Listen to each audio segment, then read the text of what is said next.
بسم اللہ الرحمن الرحیم۔ السلام علیکم ورحمۃ اللہ وبرکاتہ۔ محترم ناظرین، امید ہے کہ آپ حضرات خیریت سے ہوں گے۔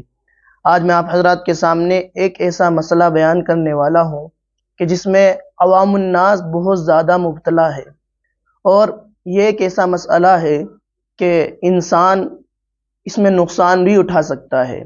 میں بات کر رہا ہوں کہ امام جب رکوع میں پہنچ جاتا ہے اور اس کے بعد جو آنے والے نمازی ہوتے ہیں وہ بھاگ کر کے نماز میں شامل ہونے کی کوشش کرتے ہیں، اور پھر ایک تکبیر کہتے ہوئے ہی رکوع میں چلے جاتے ہیں۔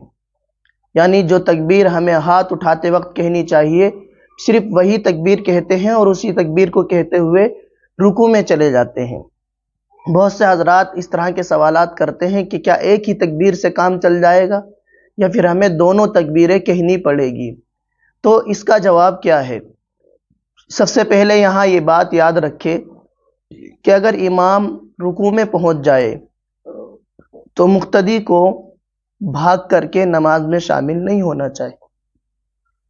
بعض مرتبہ دیکھا گیا ہے کہ بھاگتے ہوئے بہت سے لوگوں کو نقصان اٹھانا پڑا ہے، چوٹ بھی لگ جاتی ہے۔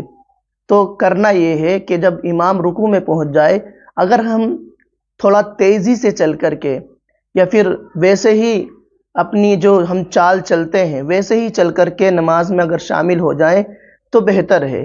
بھاگ کر کے نماز میں شامل ہونے سے ہمیں نقصان بھی اٹھانا پڑ سکتا ہے۔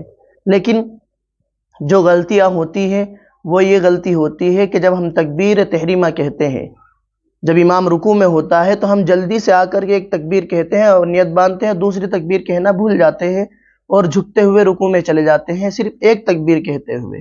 تو کیا اس طرح سے نماز ہو جاتی ہے؟ اس طرح سے نماز نہیں ہوتی ہے، بلکہ اس کی اصل کیفیت اور اس کا اصل طریقہ یہ ہے کہ ہم پہلے جب ہم ہاتھ اٹھائے تو تکبیر کہتے ہوئے ہاتھ اٹھا کر کے نیت باندھے، اور اس کے بعد جھکتے ہوئے رکوع میں جاتے ہوئے بھی ہم لوگوں کو ایک تکبیر اور کہنی ہے۔ صرف ہم نے ایک تکبیر کہی اور دوسری تکبیر نہیں کہی ہم نے رکوع میں جاتے ہوئے، تو ہماری نماز درست نہیں ہوگی۔ ایک مرتبہ پھر سن لیں، صرف ایک تکبیر سے کام نہیں چلتا ہے، بلکہ ہمیں ایک تکبیر ہاتھ اٹھاتے وقت کہنی پڑتی ہے، اور دوسری تکبیر فوراً ہی ہم جب رکوع میں جائیں گے تو جھکتے ہوئے رکوع میں جاتے وقت ہمیں تکبیر کہنا ضروری ہے۔ صرف ایک تکبیر کہہ دی تو ہماری نماز درست نہیں ہوگی۔ امید ہے کہ آپ حضرات کو یہ مسئلہ سمجھ میں آ گیا ہوگا۔ السلام علیکم ورحمۃ اللہ وبرکاتہ۔